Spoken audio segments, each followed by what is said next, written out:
everyone, this is Arezou and welcome back to another episode of Arezou Art Podcast.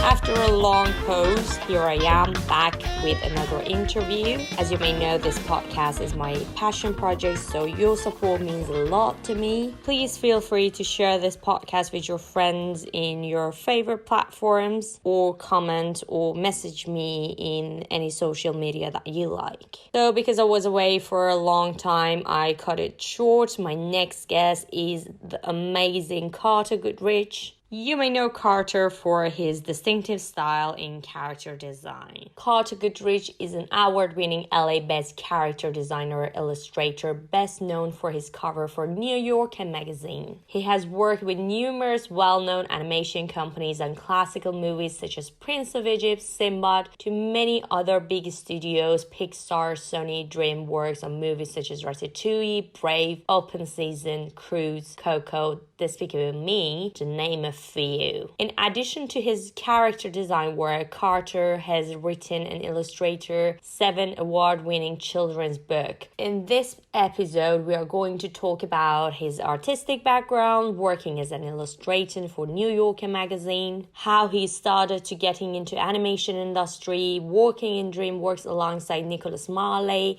and Carlos Grangel, tips about character design, and also illustrating children's book. And last but not least, we talked about his upcoming project, which I'm truly excited about. Because I started to having a new gear, you might hear a little bit of feedback in the middle of the interview. I hope you don't mind that. I was trying to fix that as much as I could. But overall, I really do hope that you enjoyed this podcast as much as I did. Here I am with my guest, Carter Goodrich.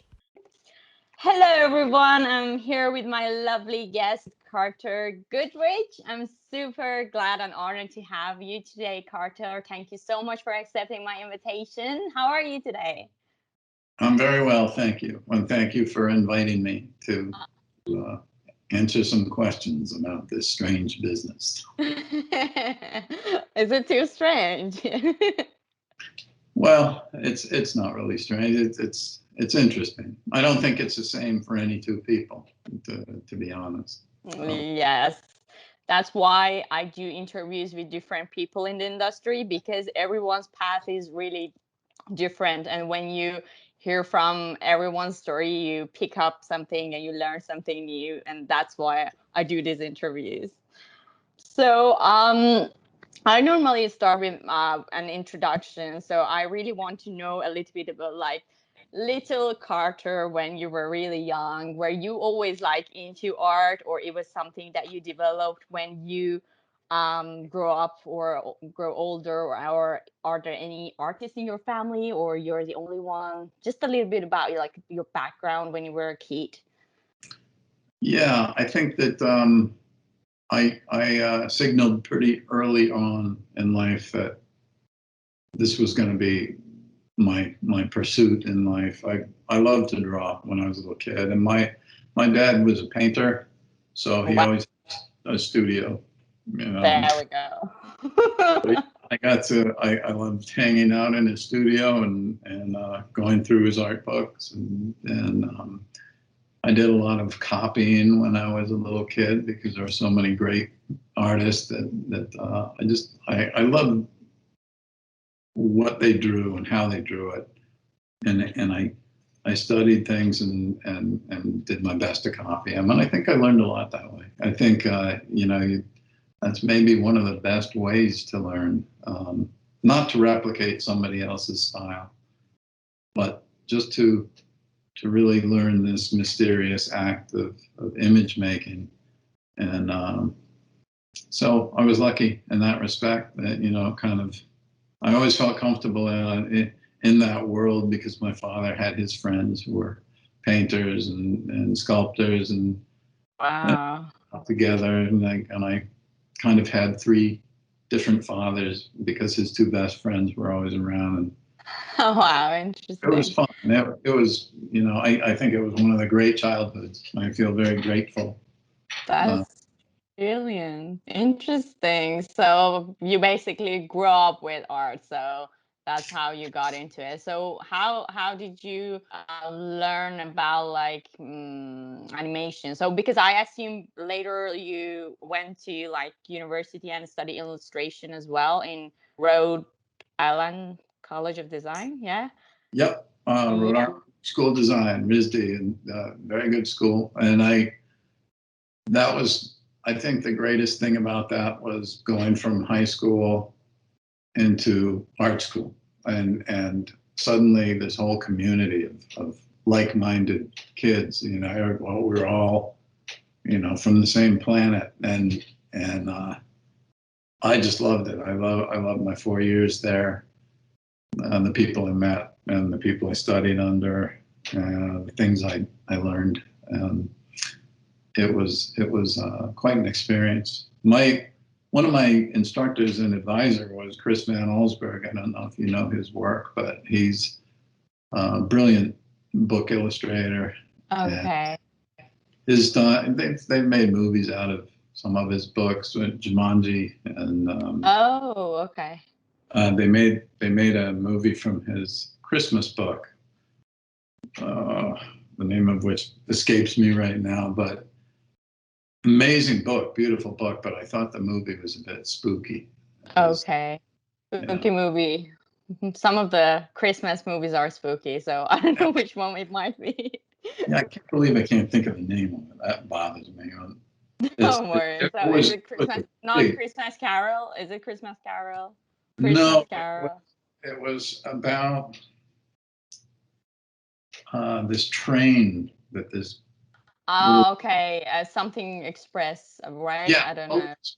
Polar Express. Polar Express, yeah. We got it together. Teamwork. Yeah. It was spooky, I thought, because the transition to CG was a little odd, and in my opinion, it things just didn't feel quite right.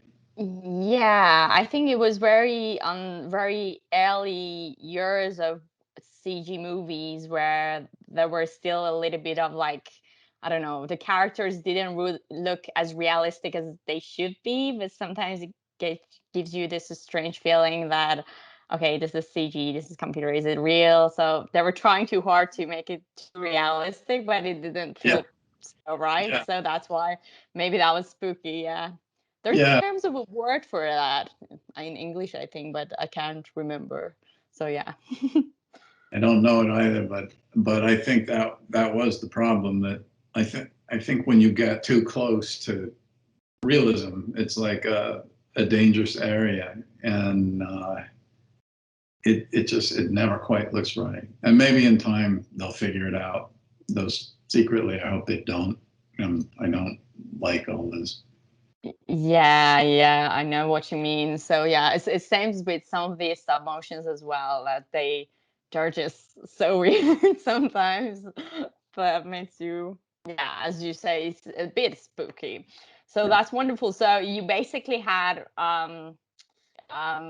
great. You sort of like started to build your community and making friends with people during college, and I assume because you posted some of the works that you had during back in college, so I assume during that 4 years of being in the university you were trying to experience with different mediums and materials as well, because I saw some of your pastel works and you were doing some still life, what else, like figure drawings, things that people mostly do at university. So how important were doing those sort of things and how they helped you to talking about like realism? Of course, you were doing a lot of like still life and studying from realistic figures, and then little by little you start to go to like caricature them and making them cartoony. So I want to know, how was your approach on that?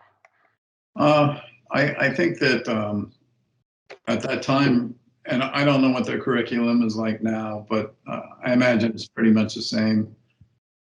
But RISD was all about having the students really try a lot of things throughout their 4 years, Rather than a lot of art schools, they start concentrating on putting together a very polished portfolio, maybe junior year and through senior year, and then you can go out and start shopping your wares. But the problem with that is school is a great opportunity to explore. Try, just learn what you can, explore what you can while you can, because once you hit the ground running, it's kind of tough if you're going to work commercially to wildly experiment, because you're going to get hired on whatever you show them, and so basically you're going to have to do whatever you showed them for a job. So it's a difficult world in that respect. I think one of the things that when I've talked to students and groups, I said, or I try to communicate that they should allow themselves not to get locked into, I want to be a character designer, or I be this or that, because they're making it tougher on themselves. And I think that a limit. You're very, very young. You don't really know where it's going and what you're going to want to be doing down the road. And I like to think of it, you're a leaf in a river. It's gonna take you the way it wants to take you, and you're not going to be able to predict which way you're going all the time, and that way the really interesting stuff happens, and you find things that weren't scripted, that you weren't planning precisely, and I think ultimately that's what trying to be an artist is about. It's a funny thing. You're trying to control and become very proficient with and good, but at the same time you have to let go of the reins and let the thing happen organically. And more important than that, I don't think you can ever be certain about, when you set out doing a piece, however you're working, you can't be certain what it's going to look like. Because it's like being an architect, which you're not being. It's something else, and it's not something that and a good commercial artist becomes very good at that. You know the image you need to do, you know how to get there, you know the devices you've used in the past, and you can do this, that, and the other thing, and make it no surprises in the end. You get the piece that looks good, everybody's happy. But what was that all about? That was about basically there's something about it that, and I don't think it's just me. I think this, at some point in everybody's life who does this stuff, they start to scratch their head and say, you know what, something's missing, or I feel like, maybe I didn't come at this the right way, or maybe I made a decision that I kind of regret now. And a lot of people don't. A lot of people are happy front to back, but I know personally a lot of people who struggle with it at this point, and then regardless of how successful they become doing what they're doing. And a lot of people, I remember when I first started working at on the first movie I worked on, Prince of Egypt, at Dreamworks, and amazing. Yeah, it's a good movie. I remember meeting all these incredibly talented people at the studio, and it was really fun. It was like being back in art school, only amped up, even more, and going around and visiting people and friends I've made. They'd be in their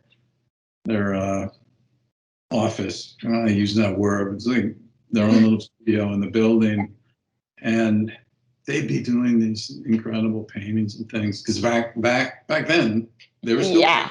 Yes, it was hand drawn. right.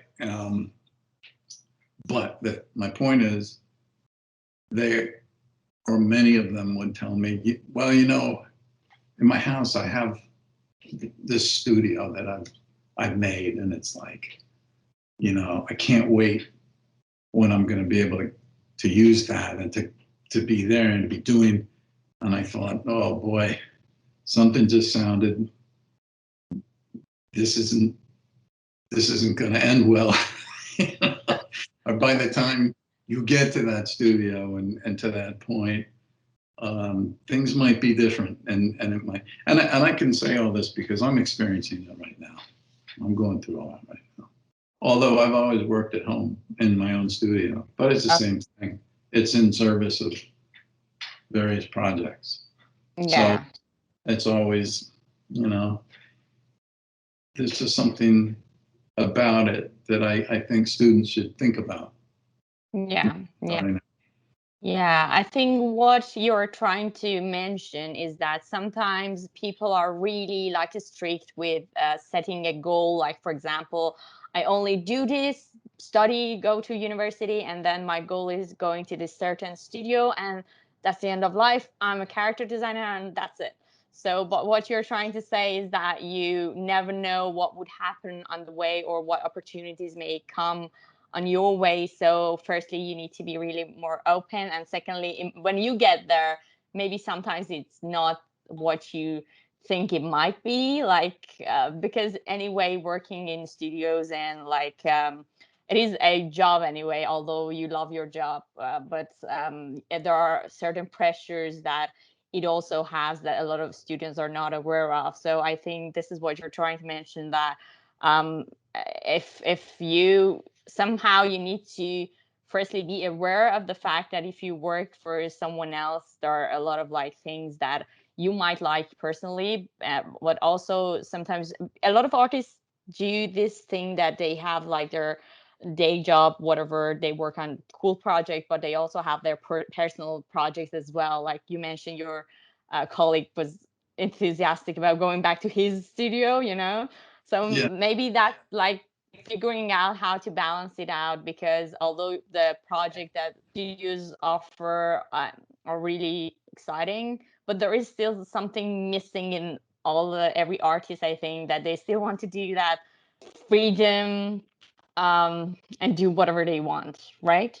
Yeah, I agree. I mean, that's basically. I think it's funny because, and I felt this way when I came out of school. I thought, well, what do I love to do? I love to draw. I love to paint. How can I make a living? Because you have to, Yes. I didn't know about animation, not for a long time. I knew about it, but I wasn't plugged into it. I didn't really, but so that made sense to me, is to be, well, I'm going to illustrate. I'll be an illustrator. I know you can make a living illustrating pieces for magazines, books, whatever you can get, and you'll do artwork, and they'll hand you a check, and make a living. So, and I thought, and by doing that, whatever it is that I start to find that I might want to be just doing for myself, that will fit hand in hand with that, because I'll be working, I'll be, only growing my own technical skills and abilities and all that. Later on, I thought, reassessed the whole thing, and I thought, well, maybe it's actually easier to do what some people I knew did, and that would be to do something to make money and for rent and eating outside of the arts. Be a bartender or, whatever job you can find. And then when you're working, it's so separate from that what you're doing is going to be genuine and authentic, and whatever it is you're doing, and whichever way you're following your own muse, it's not going to be coupled in any way to your professional work, which I think is kind of impossible to separate those things. I think that if you start doing something long enough, that becomes your creative tool set and mindset. And so I think it's an illusion to think you can just, okay, turn that off. And now I'm on this other track that's going to be unaffected by that. Do this over the weekend, and then I'll go back to that. It gets kind of muddled and confused. And I only say all this because these are all things I've lived through and understand and experienced. So, and I just bring it up. Not trying to preach one way or the other. I'm just saying, keep these things in mind, that it's a complex way of life that you're getting into, and you just got to keep an open mind and be aware of what's going on, because time passes fast. It does. Really. It does. It really does. And all of a sudden you realize, wow. It was 20 years ago I started this job at the studio, like 20 years ago. It happens like that. So anyway. Wow, yes, it really does. But hopefully, people can find their way and make the most out of it, I hope. I'm still in a phase that you were telling that not to limit yourself to one certain thing. I think we do have the opposite, where people have too many options and they can't really focus on one, which is somehow me. I have too much interest, and we have the opposite side as well, which you sort of have to have control over that as well. But that's really interesting. So what was interesting for me that you mentioned your first job was working at Prince of Egypt, but you sort of were not really aware of animation that much. You were mostly doing illustration work and paintings and such. So how did you exactly get into animation? So I got lucky. I'd been working for I guess about a little over 10 years, maybe around 10 years, freelance out in New York. Oh, okay. I had just started getting some New Yorker covers, and I think I'd had one or two, and those got tremendous exposure, at least, at that time they did. I don't really know what's going on with the magazine now, but I got contacted by Dreamworks. It was just beginning. They had just started. Oh. They didn't have anything out yet, and they were the only studio at that time besides Disney. They were just, it was basically an exodus of a lot of talent and folks at Disney who wanted, let's get a new venue here where we can maybe break away from some of these stylistic things and what have you. So they had just set up shop, and one of the art directors on Prince of Egypt, Richie Chavez, who followed illustrators and who really knew about everybody who was doing work at the time. Mm-hmm. And he contacted me and said, have you ever thought about doing character design? And I thought about my work, actually. My editorial work really did lend itself to that, because I was always playing with the human form and having fun with that. I thought, well, no, I don't know anything about animation. He said, well, you'd be interested in coming out and doing some stuff for our project. So I did, and it actually came at a really good time, because I was starting to feel the weight of that lifestyle of just long nights by myself at the table, trying to get a deadline on illustration, turning it in, getting the next one, same deal, And was to starting a studio full of people, full of like Yeah. life. Yeah. Yeah. So it was exciting. We went out and met all these folks, and they liked the stuff I was doing. I didn't know what I was doing as a character designer. I mean, I had no clue because I had no background or training or anything in the industry for that. And I think that that's what, there was something that appealed to them because they were looking for something maybe not, you know, born of all those established norms and stylistic concerns. Yeah. Um, by accident, I think that kind of helped me. And I met and worked with Nicolas Marlet and Carlos. The two of them are to this day great friends of mine. And we had I learned so much from them because they knew what they were doing.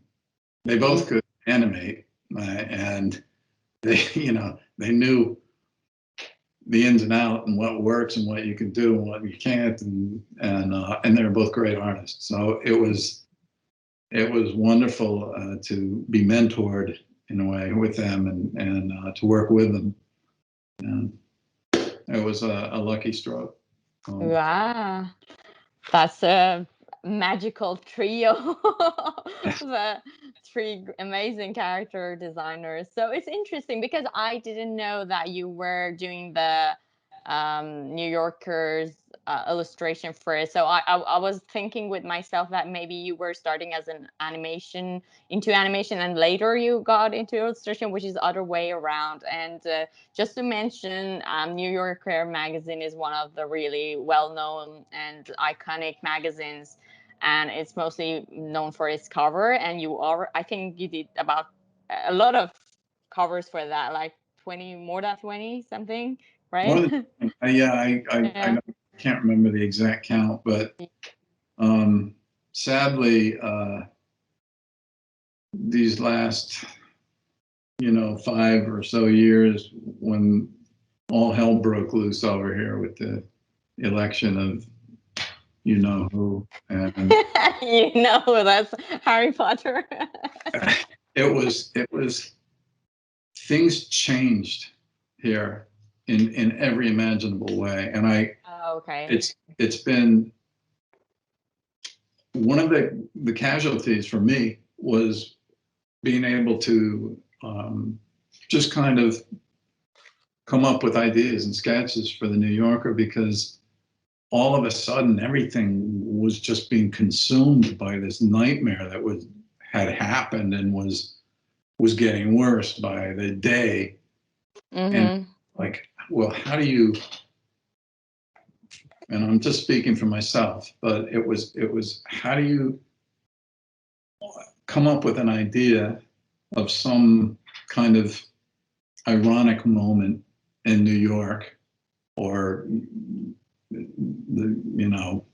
that area that would be an interesting image and just an observation that could be kind of fun. And when all this raging insanity was going on, and I didn't want to just start doing pieces about that because it was incredibly depressing. And I thought, I don't want to draw any. I mean, it was quite a selection of real characters to make fun of, but I didn't want to be a political cartoonist, and okay. I also didn't want to be working that topically. This just happened, so let's we got to do a cover about this. Now that's just how we're going to do a cover about that. Okay. So that's what I missed, and I just, something shut down, and I couldn't. I think the last cover I did was of Trump and in the woods, and I don't think I need another one after that. Yeah, which also got like kind of trending on TV as well. That was a trendy cover, I guess. Yeah, that's interesting because I was assuming doing illustrations for the magazines, especially for the New Yorker, which is really well known, you really need to, because you only have like, I assume a headline or article or something, and then they tell you what they want to have on the cover, and you need to do the illustration. Is that how it works? Because I just feel like that's the moment for an artist, especially illustrator, that they sort of can have their political or, I don't know, social or whatever opinions into the work somehow. So I think that's why in the times that you were saying that was the tough times, dark days of America, you sort of like release yourself into your illustration as well. Although you didn't really want to get too political, but at least doing few illustrations like that can help you too, right? Yeah, I mean, it's a way It to, help us as well. Just to, yeah. I think the thing about that magazine, the reason why it's so unique is because it's the only magazine. First of all, they run artwork, and not ever photos, and they never run anything on the cover except the New Yorker. Yeah. Anything else on it, so it's just a standalone image. It is not connected to any particular thing in the magazine. Okay. It's a standalone piece, so it's this really, really wonderful and unique opportunity to get something out there, because you feel like, well, this is actually, this is very, very close to the fine arts, because you're just doing something in and of itself.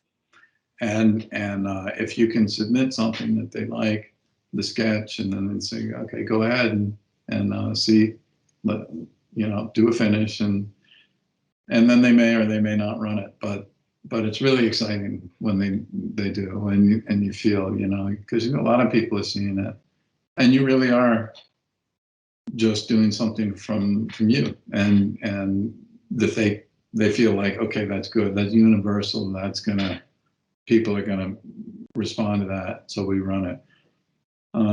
It's pretty cool that way, and I felt really, really lucky that I got to have a few, and you never know, maybe one day I get another one, but I got to come back online, I got to be able to start thinking again, and not just, we got to get past this horrible time we're in right now. And we're still in it. Yeah, we're recovering from it. Yeah. But I have a particular favorite cover from yours. I love the one that it was the scene in the beach, that there was a little girl listening to the shell and everyone was on the phone. I really love that piece. So that was my favorite. So yeah. And you like it? Yeah, that one was maybe one of my most successful ones, that a lot of people responded to that, and I was happy about that, because it was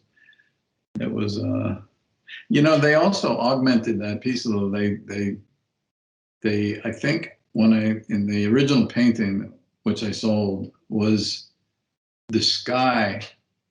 I had left it alone. I didn't paint. It was a white sky, and they put in that kind of yellowish.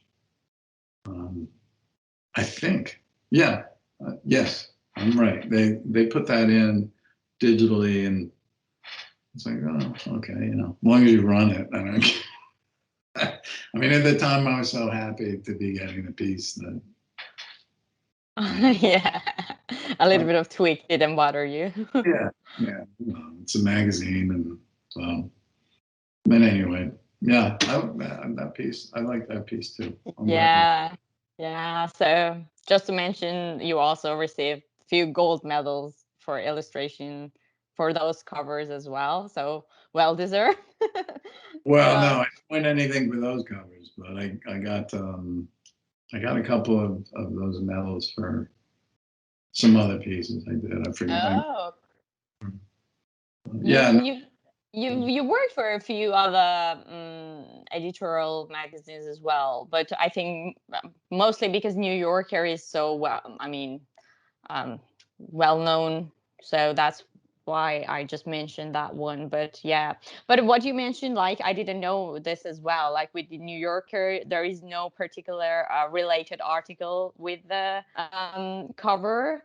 Whereas right. I think the other magazines, there is one topic or two or a headline or something that is related, right? Yeah, or just the general theme of that issue. Like Oh, if Time is doing a big piece on some politician or something, yeah, it's there gonna was a caricature. yeah. Um, so yeah, it's kind of cool that way. It's just you can submit ideas, whatever comes to mind. They do after you've had a cover or two, then you're on a list, and they do send like a yearly calendar, and Uh, it's saying there are some issues that they're saying, fashion issue or whatever issue. So it's kind of related to that, but it doesn't have to be. I mean, they move around a lot. There's a lot of leeway in there, and they're good people to work with. They respect the people submitting. So that's nice. It's a nice experience. That's cool. Yeah, because I was going to ask you, how does that really work? Like the process of working for a magazine's cover and such, which you just explained. So back to animation again.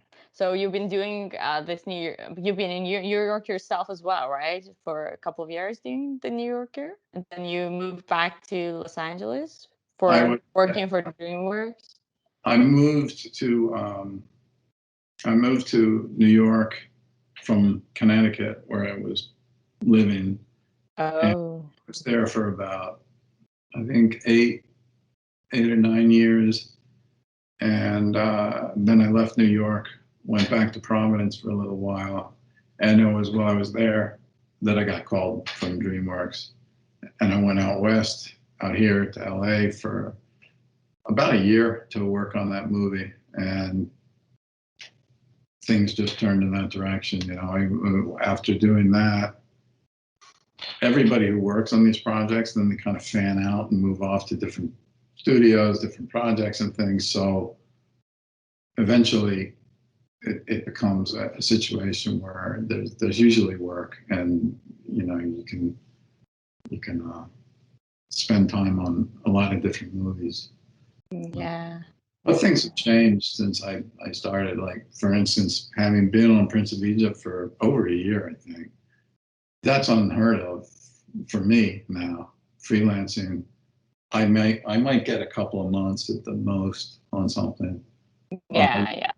A lot It's of just like they squeeze the time, and it's just like, yeah, yeah, it's not like before. You don't have a year to work on a project anymore. yeah, with two other great designers, and just Yeah. which you know it made sense because there's a lot of work to create a population in one of those movies, and to find the style you want, and to get everything right, and all the phases those things go through before Yeah. screen ready. So there's like, an enormous amount of work, and Yeah. Huge production. yeah, yeah. So I kind of regret the fact that now it's just I send some design on something and they say, okay, thanks, and who knows what happens. They maybe use, they may not. And if they are used, it's only influencing really something, that it's not necessarily the design for a character. Yeah, yeah. Actually, this was it was one of my questions as well. I wanted to know, like, because you work like in a pre-production as a character designer mostly, but you don't really develop characters as I saw in your work. Like you don't do really expression sheet. I haven't seen much of like expression sheets and post sheet, you know what I'm saying? So that's why now I get it, because I think you come from the background of illustration and you also like got a fresh eye to bring into the animation. Maybe I think you already developed your style while doing those covers and such with the humans character that you had, and that's why like DreamWorks wanted you and wanted to work with you. And now I get it why you don't have much of that work, because I wanted to ask, like, you are mostly like character designer, you don't really develop characters further. Is that right? Yeah, that's accurate. I don't, I mean, there have been times here and there where I was asked to do some more informational work on them, and I can do a fair job of that, but to be honest, it's hard work. And I don't find it that interesting to get into the nuts and bolts of it like that. I think it's incredibly important, because that's where things are realized, and the design is really crystallizes, and it can go very wrong or it can go right. And I've seen plenty of my designs just fall off the wrong side of the fence there and become like really, oh no. And I'm not, it's not through any fault of the folks who've worked on it down the line. They're doing the best they can with how they understand,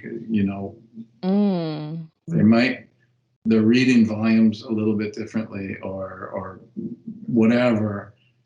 Everybody has their own lens. They're looking at something very differently, and unless you really come at them with lots and lots of information, say, well, the volume is more like this, or the proportions are more like that, they're not going to know. They're doing their best, and they're trying to find it. So, and I think it's funny because I've paid a lot of attention to this because it's interested me, that I've seen designers who work really loose, really simple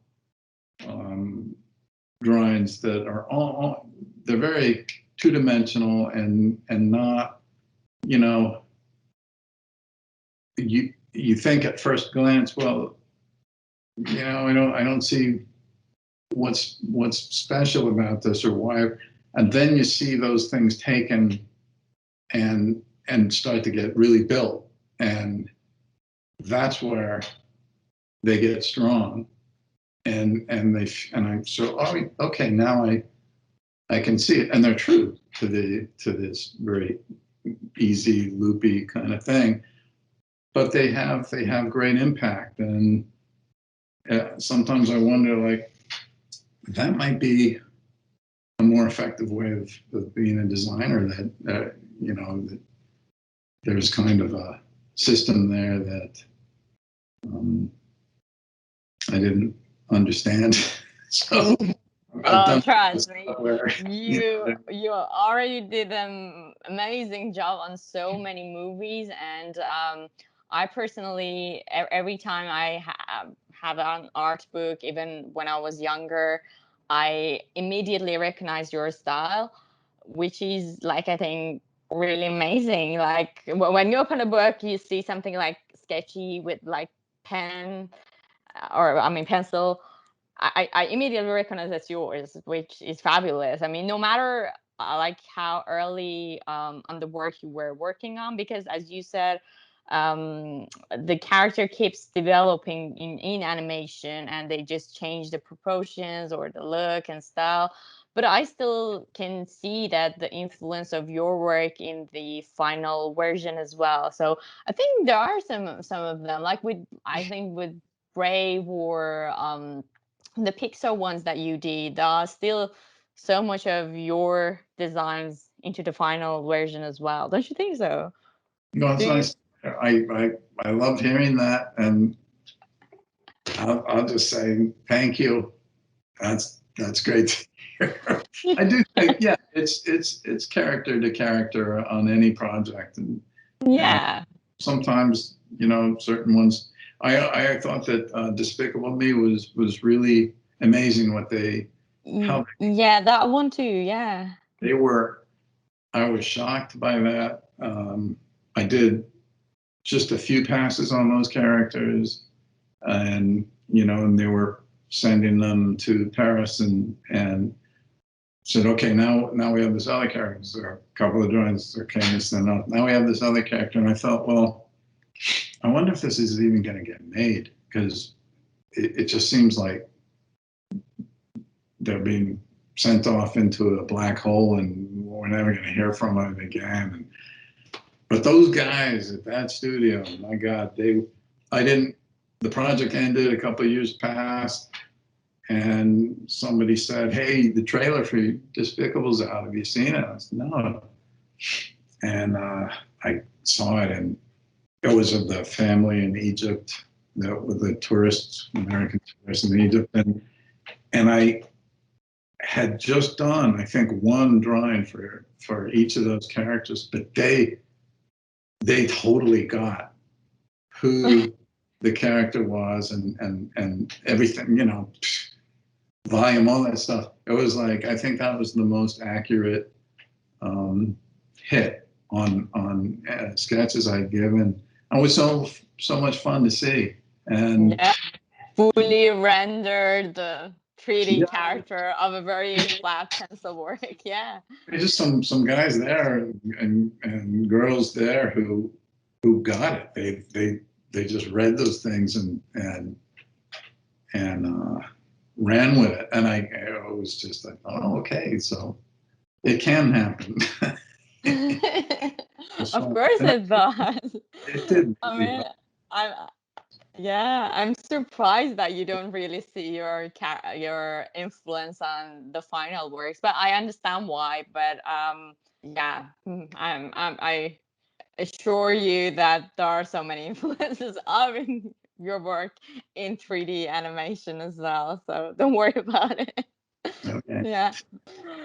But I actually wanted to ask you about the thing that you just work with pencil and pen, so it really feels I mean paper, so it really feels magical to only have like one tool and imagination and create all those amazing characters. And I can see a lot of like diversity in your work as well, but the thing that I think make them unique is the fact that like you play with proportions a lot, like especially like I was when I was looking back at your work, especially like for open season, I was looking at the character of the hunter with the big belly and very tiny like legs, and which as you were mentioning, like on early days it was only like Disney, and then it was DreamWorks, and then later we all have these more 3D companies, and then 3D.com and all that. So recently, especially like with Despicable Me or Sony Animation, they're trying to go for more unique stylized work, which really fits into your work as well. Like when you have the open season characters, they're a little very interesting playing with the shapes and all that. So I would like to know about a little bit of process of character designing. Do you start with like do they, I mean, directors give you a brief of the characters, how they look like, what sort of characters they want, and then do you like research about them and start developing them, or do you just I don't know, do you just they just ask you, for example, we need a hunter, and you play around with a bunch of hunter, or it depends on project to project? Did I answer a question correctly? I don't know. It's usually pretty much the same process, you know, from one project to the next. I think sometimes if they have a really specific idea about who they're looking for, it makes it harder, because now Okay.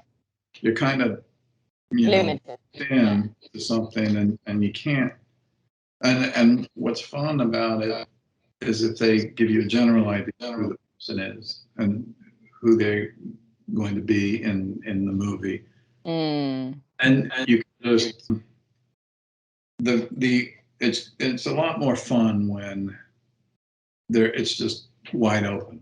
And I like to start to just do a range of different approaches, who they could be, because any character, it's infinite number of ways to do themselves. Yeah, definitely. Why not try a dozen to a dozen very different approaches? And for me personally, I like to, or I usually am working from somebody that I once knew, or somebody that I've seen, or somebody who exists in the world, not doing a drawing of them, but using the kind of general sense of that person and who they might be. I mean, because that informs a lot of things about the character you're designing.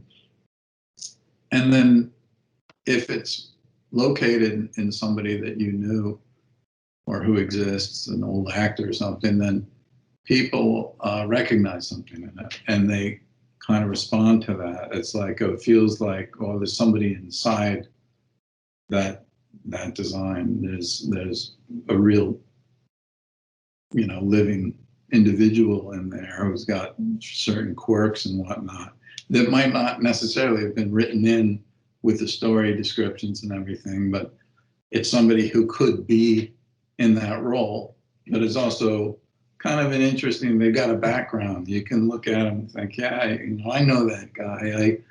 I once worked with a guy like that or something. So that's sort of been my way of approaching it. And then graphically, the designs that really succeeded have been, for some reason, and I don't know why, but when I'm drawing them up, they're lending themselves, like these overall shapes start to appear, interconnected within the figure, geometric shapes, basically, kind of come out of the fog. And it's really lovely when that happens, and it doesn't happen all the time. But when it does, it's kind of a fun experience because it's not a planned thing. It just occurs. And once you start to see those shapes and lines, you can kind of bear down on them, and you find like it's this sort of distilling of the figure, and it just boils it down to these things. And I'd say 1 out of every 20, 25, 30 drawings that will happen. And I always feel like, okay, that's where, because for me, it's important to do a good drawing and a good design. And the two things are not necessarily the same. So it can fall one way or the other. It's probably better to fall in a good design department since that's what you're doing. But personally, I like it to be a good drawing first. I like to look at it and think there's something drawing that it's a worthwhile drawing, and then the design. So when those two things are there, it's a hit.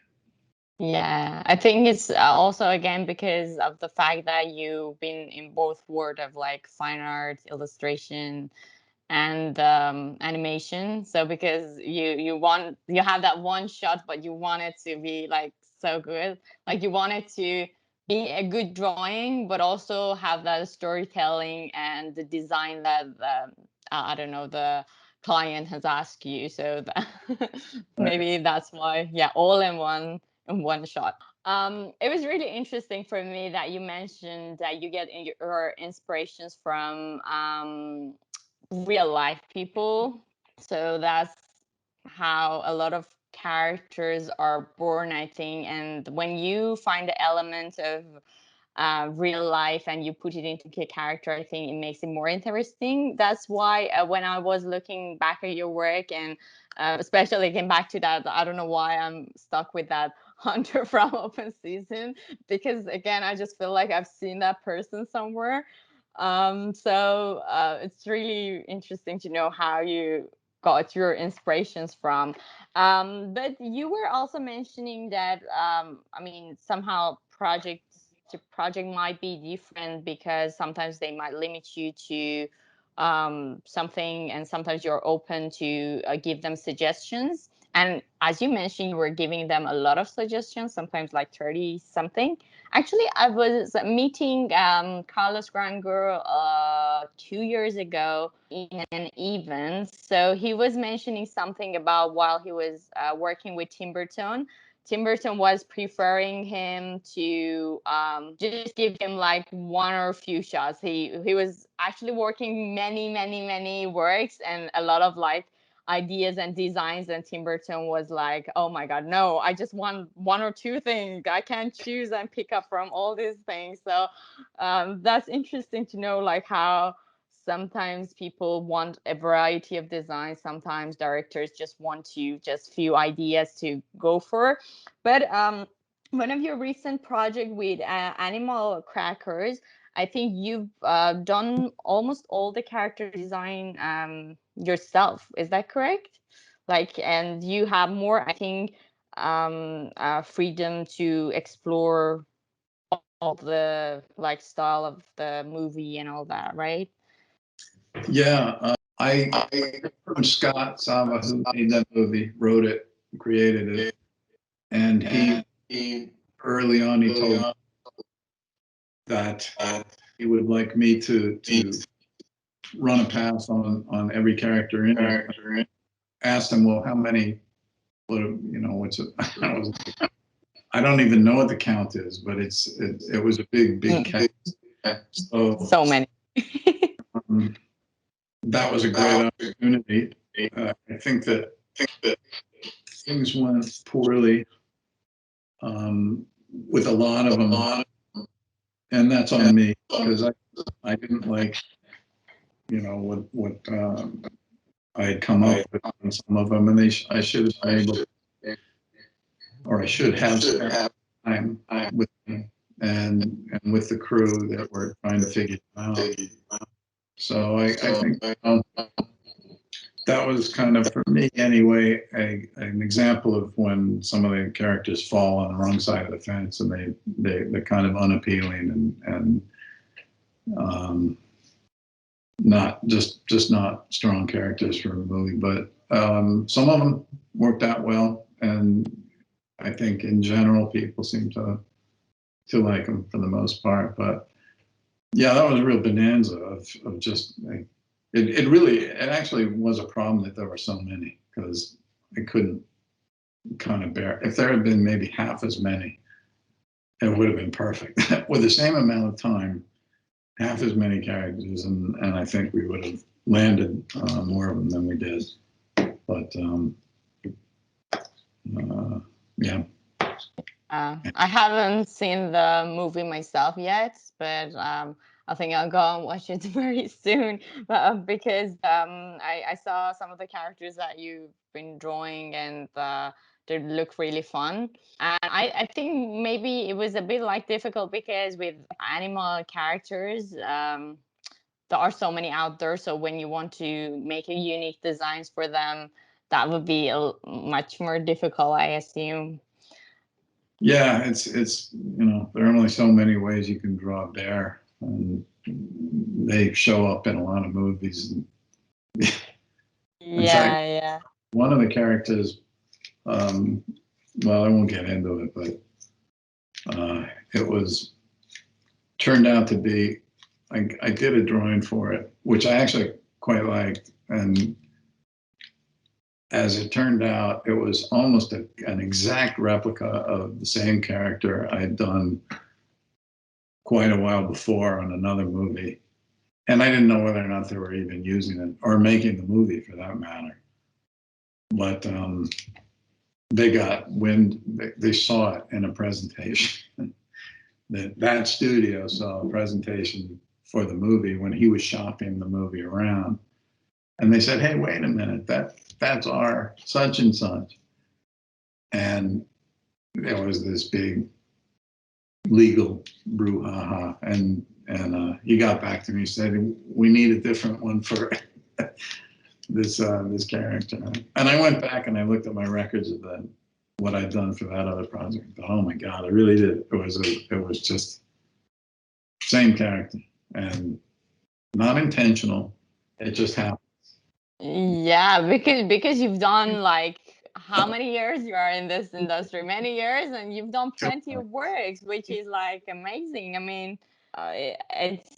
mean, sometimes it happens. What, as you mentioned, how many ways of drawing where are they? Also, I think you suggest too many characters in one project, so maybe that's why as well. Like, is that talking about like legal stuff? I also wanted to know, like, because there is one part that most of the artists lacks, is that when they want to sign a contract or something, whether it's for an illustration or a character design work. So, yeah.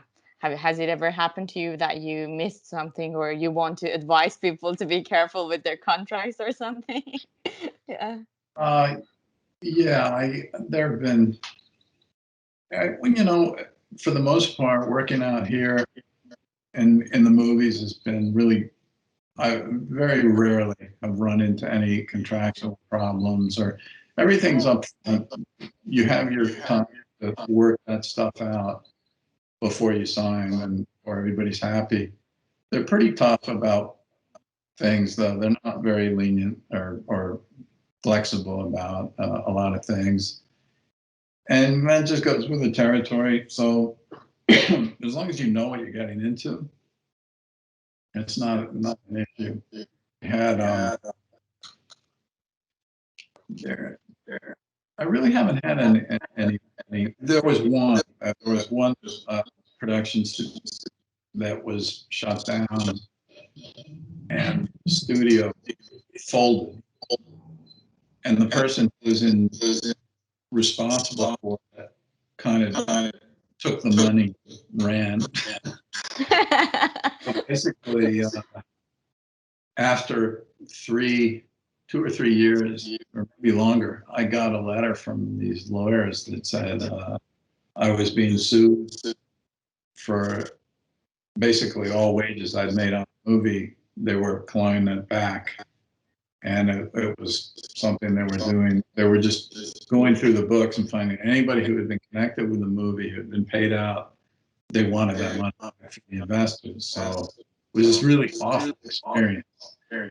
And I had to hire a lawyer, and it was a bankruptcy thing. And I ended up having to send quite a bit of money back to them. I was pissed off. I thought, I did my job. They hired me. I did the job where I was contracted to do.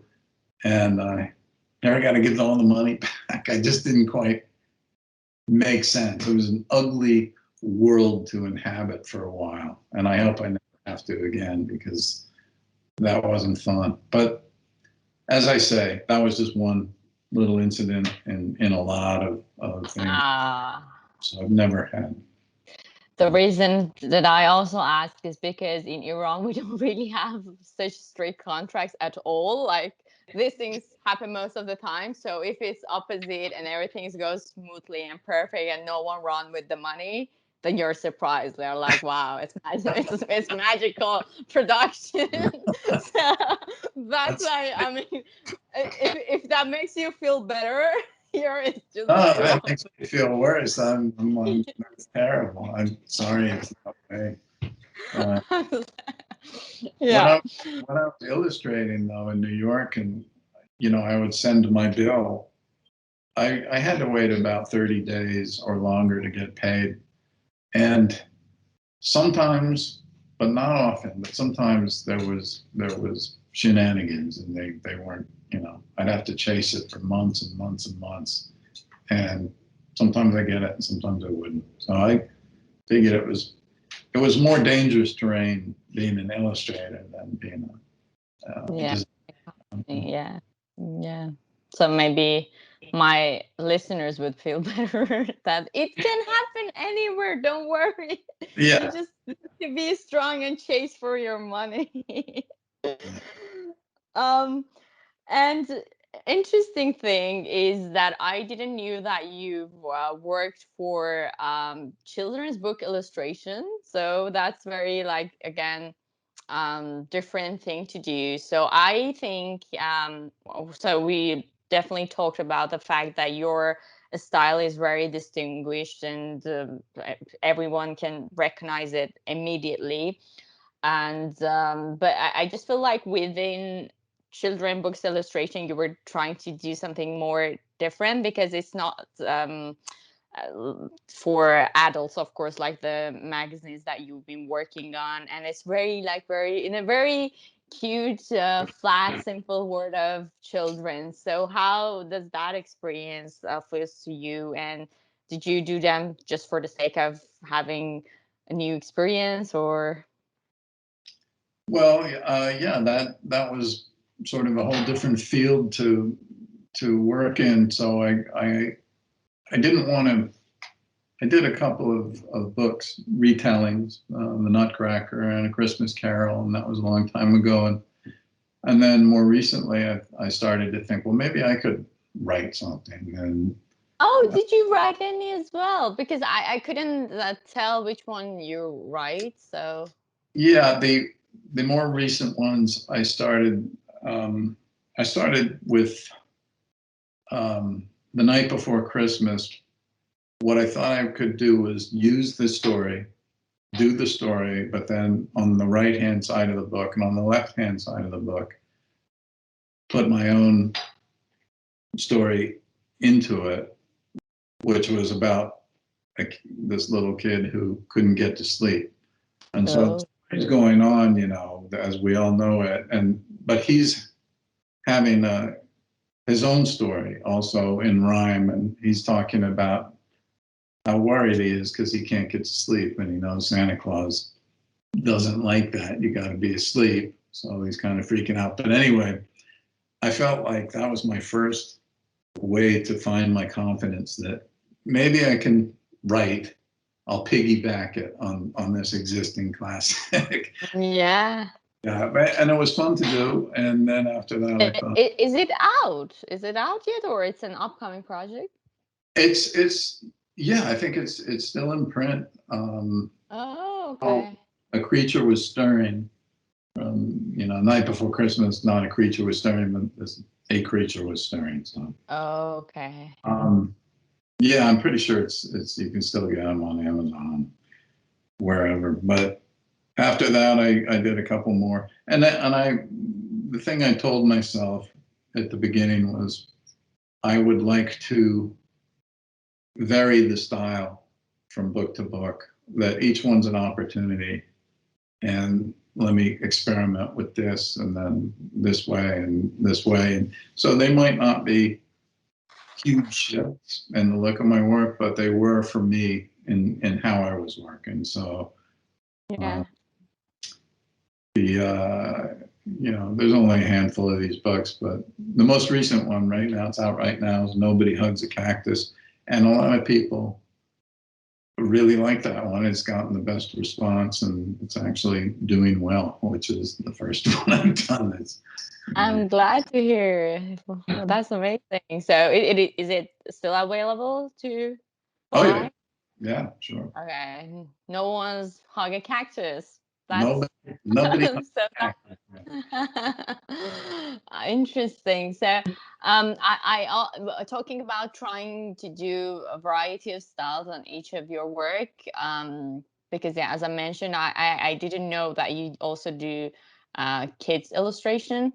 There was one that I loved, which one I forgot the name, but there was this little kid who was doing drawings or something, and it was with family, and there was characters that seems to be his drawing. So there were like drawings, and then the illustration of the guy. So yeah. I think you're talking about, yeah, We Forgot Brock. Yes, exactly. That's it. Oh, you have it. Yeah. Yay, that's it. Yeah, we forgot Brock.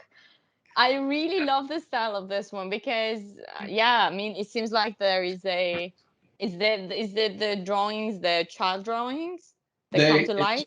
Yeah, he actually never really draws him in the book, but it's implied. But His imagination. I thought that it would be interesting to do a marriage of two styles, and that his imaginary friend would look the way he might draw him or how he would conceive him, you know. So it's a different, you know, I was trying to replicate the way a child might draw something, which was fun because actually when you do that, you really remove yourself from what you're doing, your natural tendencies. And there's something really liberating about that. It actually, all of the usual pressure and, you know, grim determination when you're working to get it right, that all goes out the window, and all of a sudden you're just doing something that's kind of loopy and fun. And I really enjoyed that. That was fun. And by the way, we're moving along now with setting it up for a movie. So ooh, that would be really interesting, especially because these days, I mean, we passed that 3D phase, and now everyone's trying to make more hybrid projects.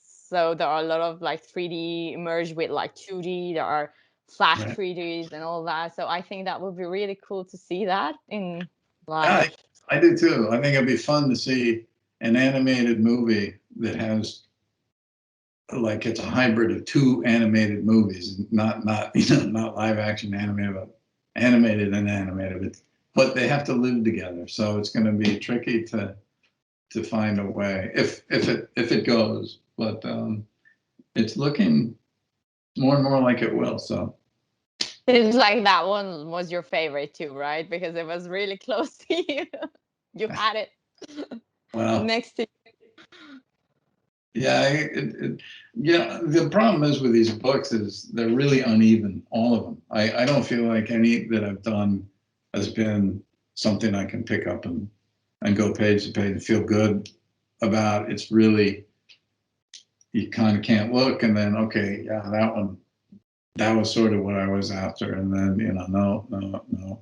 And that's just how it goes. It's, Please make it, please. if that would be really fun. anything doing all this, it's that it's really, you're never at peace with what you're doing, really. You never feel like you hit the bullseye with something. Sometimes you feel like you got close, but you never feel like you hit the bullseye. And it's frustrating. It's difficult, and you got to kind of learn to be good with that. And you just realize, well, it's just a something that it's this process that keeps you trying really hard over and over. You never get to a place where like you can just lean back and, you know, the stuff comes out exactly the way you want it and everything. Everybody's happy, and I don't think that's possible. And if that does happen, I think there's something wrong with it. I do, because I think that again makes it, that what I was talking about earlier about knowing what you're going to do, and that bleeds the thing of what it's essential, and that's not knowing what, you know, it's a mystery. You're going on this adventure with every piece you do, and you're hoping to bump into something. And sometimes you do, and sometimes you don't. But I don't think you ever feel that confident that you've I don't know, maybe some people do. Very proud about their stuff, and you know, but for me, it's just been misery. Oh my God. It's funny you say that, because I wanted to ask, like, after all these years of experience, are you still afraid of a white canvas? Oh, yeah. I mean, well, no, actually, to be honest, I'm not. That's when I'm most hopeful, when, you know, nothing has occurred yet. And then you get in and it becomes this battle. And it either kind of works out or it's a victory. That's rare, but mostly it's just a struggle. And then I think you have to give it time, put it away, and come back to it much later and look at it again, because you're not seeing it when right after the battle. You don't even know what you're looking at anymore, and you're not seeing it accurately. And I learned this from my friends telling me, put it away. It's a good piece. Don't destroy it. Just come back to it later. And yeah, that's usually true. But it's all part of what we're doing. That's what we do. We voluntarily subject ourselves to this. volunteer. Yeah, but I think also like what you were saying about your illustration when you were doing like drawing like a child, you were trying to do that. Sometimes we need that within our work too. So sometimes when you can't really start, maybe just something loose sketches or without really thinking of can help you to let the ideas out. And yeah, that's really interesting. So Yeah, tell me. Yeah, go ahead. Well, I was going to say that in some of these movies, they've kind of wanted. For instance, I worked on a project. I don't think it's going to be made, but this was quite a while ago, and it was based on a story and artwork of.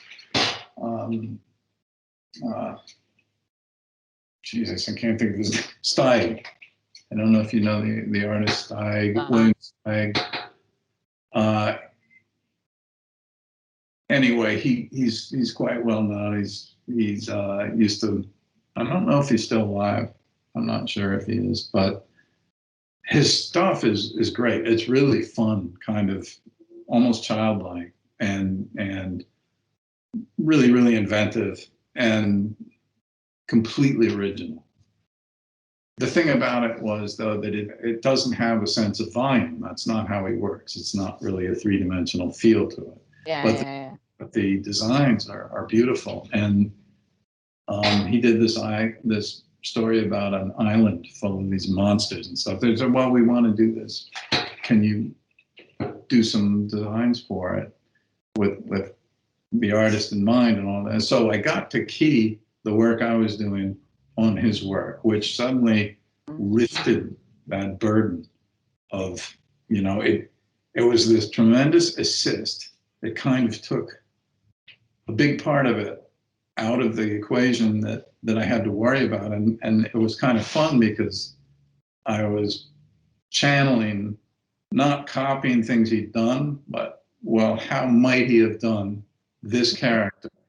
And through his lens. And it was really, it was like doing Brock. It was, I was kind of released for a while. And not doing your same style or thing and trying to channel to someone else's. And you're using different muscles and things. You're using things that you never would have. You're trying things because of that that never would have occurred. And as an exercise, I think it's a lot of fun. I don't think you can do that and walk away with somebody else's style. That's not the idea, because I don't think I've never thought that's a good thing it's everybody's influenced by everybody. That's unavoidable. That's how we grow. But it's a mistake when we really latch on to something and we're so besotted with it that, that becomes we adopt that lens, and the whatever little idiosyncrasies that were involved in it, we start to use. I think that's something to try and avoid. It's not, it doesn't really help you any. And I think it's, nobody wants to see their work kind of replicated by somebody else. And, it's a double-edged sword. It was fun to do on a project. Yeah, I see.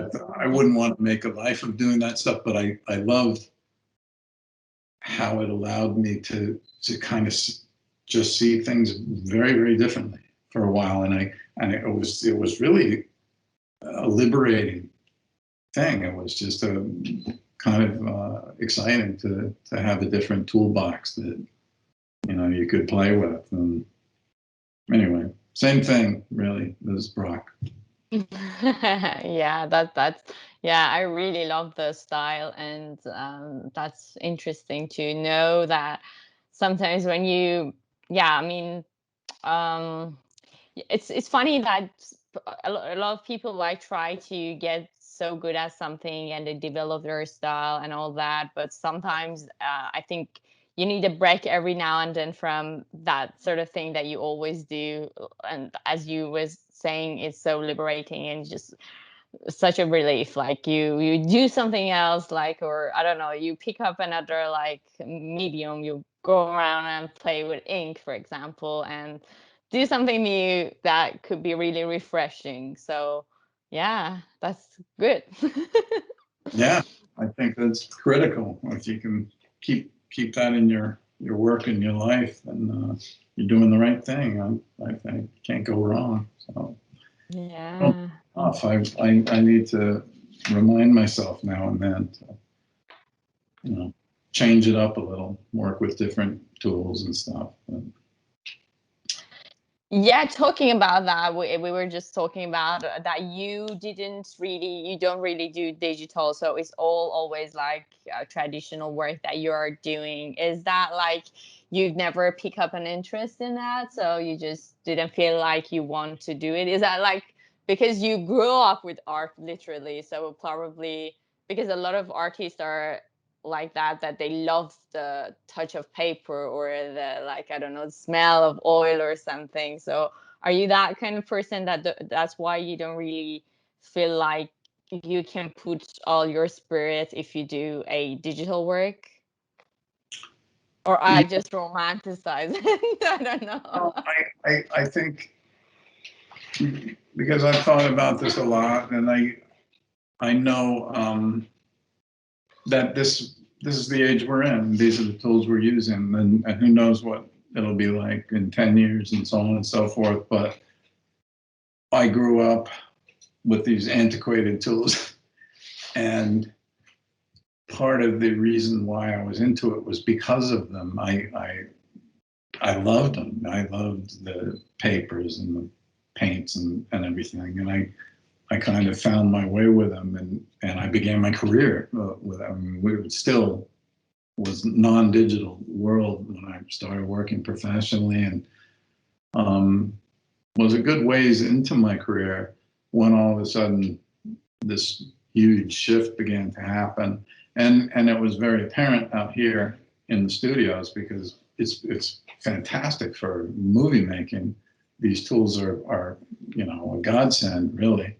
So I watched all the painters who, background painters and things, and they had to start learning in mid-stride. You know, they still would have an easel in their room, but they'd also have the computer, and they were making that switch from paint to this something else. I won't. To me, it feels very sterile, just as a tool. That it's not something tactile or you know, as you say. I mean, there are these romantic notions, but I think they're true that there's another dimension when you're physically working with these materials and trying to make them do things for you, as opposed to this very clean screen, you know, and all these wonderful tools that they keep making more and more of. And it's limitless now, that things you can do. I don't know how anybody keeps up with it and has such an array of tools that I would just freeze. I wouldn't know where to, you know, where do you stop? How do you, anything, you can take something forever and make it more and more and more, well, better, I guess, is the only way I can put it. There's a start and an end to something you're doing in a painting, really. I mean, you get to a point where you can start over again, I guess, but you can't keep correcting and noodling and polishing and making it better and better and better and better, or at least more and more finished, for lack of a better word. But it's daunting to me. Those tools are daunting. I thought, I'm straddling the fence here of two worlds, and I can either jump over and join, or stay where I am and continue on. And I decided, well, I seem to still be getting work, and I'm enjoying how I work. So I'm not going to spend the time trying to learn these things. And I think I got away with it because, Yeah. After all, that's only a tool. I mean, when you are still able to tell stories and bring a lot of amazing characters into love with just pencil and paper, so why should you bother doing that? But I only ask this not as if you have to learn like digital, but because it's just interesting for me that artists have different approaches, because a lot of artists prefer to just jump in the wagons and go with every like technology and all that. It seems like with animators in the animation industry, where a lot of them switch into 3D as well. A lot of them just stuck with 2D and start like teaching and doing other stuff. It's I just ask this because I love to see your approach to this. And yeah, I mean, who cares? After all, you're amazing, so no one wants that. But tell me, like, you recently also had like solo exhibition, and tell me like what's next for Carter Goodrich. Are there yet any secret project other than asking for producers to back up your project of illustration book? well, there's the project with Brock, and I've also been working on for quite a while now a group of pieces for a show in Paris, and the guy at the gallery has become kind of a friend, and we correspond now and then. But he had been asking me for a while, and I said, I don't know, what I would do for a show, just without, I was like we were talking about earlier, once uncoupled from doing work for supporting some project, you're kind of on your own. What do you do? And I thought, I couldn't agree for a while. And then one day I thought, why don't I just do characters I would love to do for a movie that doesn't exist? And I'll take them to the next level and do paintings of them. And because I never get to do color work either for these projects. So I started doing them and really, really enjoyed doing them, but I could only kind of get at it in between everything else. And it's just been years and years and years. And the guy is so patient. He says, it's okay to take, whenever you're ready.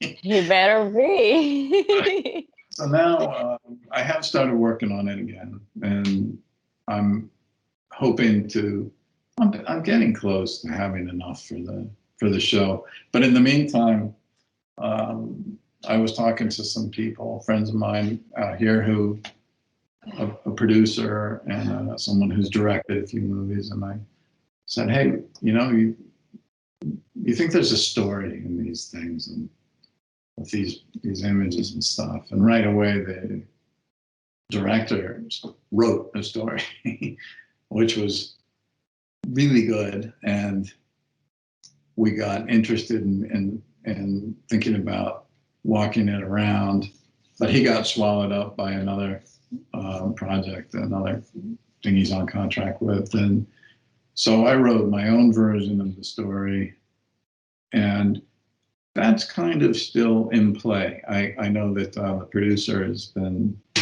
getting, he wants to talk to me actually right now, because he's going to start submitting it to some places who expressed an interest in seeing it. But I'm still going to finish the pieces for the show. So they're kind of part of that and not part of it. I'm doing them for myself. So it's wide open. I'm not adhering to any character list or anything. I'm just doing things, images, people, or subjects. Which make it more interesting to me, to be honest. Like, it sounds more interesting to just, when you're just working on your own stuff and things coming together, that's exciting. Yeah. Oh, it is. It's a breath of fresh air, actually. And I get up a little bit more eager to go into the studio and start working on it. Yeah. So how does like Corona affected your work? Were you working from home for this past 2 years? It's almost 2 years. Oh my God. Yeah. I always do. I mean, my studio's here, so nothing really changed for me. And I got worried though that, wow, what's going to happen? Is it going to be work? And all of a sudden, there was more work than I've ever had, because all these projects started up because they couldn't. There's no live action out here because of the COVID, so they're all turning their guns on animation. So there are all these projects everywhere, and I've never worked harder in my life. There was so many things I was getting on and off, and I'm just now kind of taking a break. I had to stop because I was feeling pretty burned out. But and it looks like the world will still turn after the COVID. So I hope. I hope too. Yeah. So just been really difficult times for people. I mean, it's hard to imagine. It really is. I feel mostly for the youngsters in school who were graduating or starting high school or starting college, and this thing came along and just blew the thing apart for them. And I can't imagine going through that at that age and kind of being robbed of all that. It's pretty awful. So it hasn't been fun for anybody, but yeah. First of it. So. Yeah, let's hope for the best. So just to wrap things up, because you mentioned burning out as well. It's interesting for me how you take care of yourself when you burn out, because obviously you're a hardworking person, and it seems like you've been working on so many more great projects, and which I hope soon we'll see more from you. But what do you do? I don't know. I mean, I think you got to step away now and then. There are so many variables to all this, and I think everybody operates differently. And it's just used to get asked a lot. So what should I do? I want to be a character designer. What do I do? What's the best way? I want to work at a good studio. I want to work at PIXAR. Yeah. And I always say, well, put together a portfolio of how you want to work and what you want your work to look like right now, and walk it around, but don't close all those other windows, because maybe you're putting together your portfolio and it's starting to wander somewhere else, and before you know it, you want to be a fashion designer or something. That's where you're going. Yeah. And you have to allow that to happen. But what do you do about the burnout? I think it's inevitable no matter what you end up doing, because if you really are working hard at it, and you kind of have to if you're going to make a living with it, you really have to apply yourself. You got to be disciplined. You got to work hard, and you're going to start to burn out after a while, and you need to find a way of dealing with that. And I think there's any number of ways to do that, but you have to do something. You have to just shut it down for a while and do nothing and just kind of clear your head, or just do something completely different from what you're normally doing. And I think for me, doing these paintings just for the show is kind of like that. I can, it's a different world to inhabit for a while. So it acts as a. Wow, you still work to not to burn out. I don't know what else to do. Is it healthy? Yeah, I'd like to travel, maybe travel around just to some other places and go to museums and stuff. But, oh yeah, I love that. yeah, Definitely. I think that nature absolutely helps. I mean, you're not much of a social media person, I assume. But for these people, I mean, like me, who have all these social medias, sometimes when we quit and go, have a walk or something, that would be really helpful. I mean, nature always is the best option for me. So yeah. Yeah, absolutely. Yeah, there's a lot to see out there. And it's quite a planet we live on. Yeah. And I've been noticing it kind of for the first time in my life. I mean, really noticing what an extraordinary planet this is. And then you can just take a little piece of your yard or it doesn't have to be a big, beautiful vista of mountains and whatever, but just a little couple of square feet, and you look at how much life is in it, how the variety of plants and bugs, and you think, God, it really is an extraordinary place. And so there's all this talk right now. Everybody's like getting excited about Mars, and maybe we can live on Mars. And I'm thinking, are you crazy? You would want to live on Mars, this dead planet. It's just dead. It's just, you'd live in a bubble. Dead planet. Why? How could that be exciting? When you go for a walk and you see how many trees there are, how many. The sky here, everything is broiling with life if we don't kill it, which we're doing too. But it's so I agree with you. Nature is incredibly healing, and it doesn't take a big exotic trip to see it. It's pretty much right outside your front door, wherever you live. You take a walk and you're gonna see it and pay attention to it. So. Yeah, that's a good way to avoid. Yeah, amazing. So, do you want to say anything else to wrap things up? Because, as I mentioned, you're one of the most distinguished character designers out there. I know that now that you tell the story of yours, it seems like you've not seems like you definitely did plenty of works, and you've done a lot of great illustrations and such, but I personally know you through your work for the animation. So I just want to know, what do you have to say to people who, I don't know, want to get into this industry in general, if they want to become illustrator, or I don't know, book illustrator or character designer or whatever. As you at the beginning you were mentioning, the doors should be open. I mean, and you should have like all the windows open. But yeah, just whatever you like to say to wrap this up. Well, I guess very simply, I would just say that whatever you end up doing, if you're going to work commercially, make sure that you're always working for yourself, not for somebody else's direction. Yeah, you have to answer, you have to do a job you're being hired to do, but you don't have to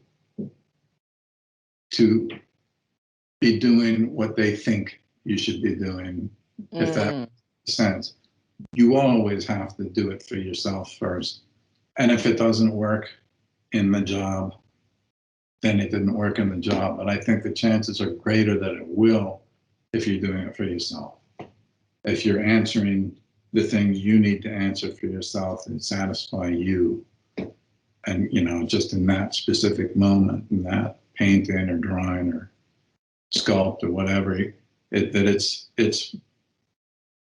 you're answering the problems you want to answer, while keeping in mind it has to it has to be addressed to the job that you've been hired to do.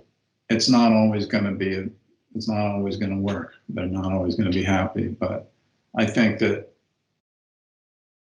if you start trying to predict what other people want and trying to do what you imagine they want to see, and it's a really hard thing to describe, but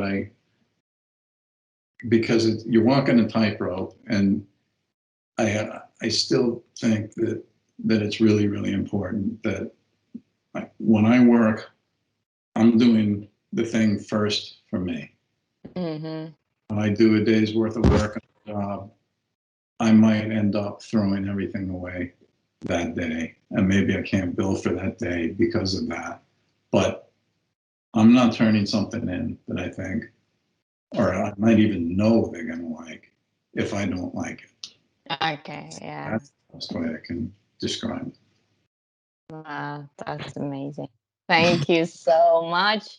I really, really appreciate your time, and thank you so much again for accepting my invitation. It was an honor to have you here in my podcast. And yeah, I mean, I'm super excited for everyone who is listening to hear your story in this interview. Thank you. Thank you. Thank you so much. I had a good time. It's fun to talk about this stuff, and I enjoyed myself. So thank you for inviting me. Thank you so much, everyone, for listening to this podcast. I really do hope that you enjoyed it as much as I did. Once again, thanks to Carter Goodrich for his generosity to accept my invitation to come to this podcast. Please don't forget that you can listen to this podcast on any platform such as Spotify, iTunes, Google's Podcasts, Castbox, and also you can find me on any social medias, Instagram, Twitter, Facebook, and YouTube, where you can have Farsi subtitles for all the English interviews as well. And you can find me on every platform under the same name. Until next time, take care everyone, and I'll see you very soon.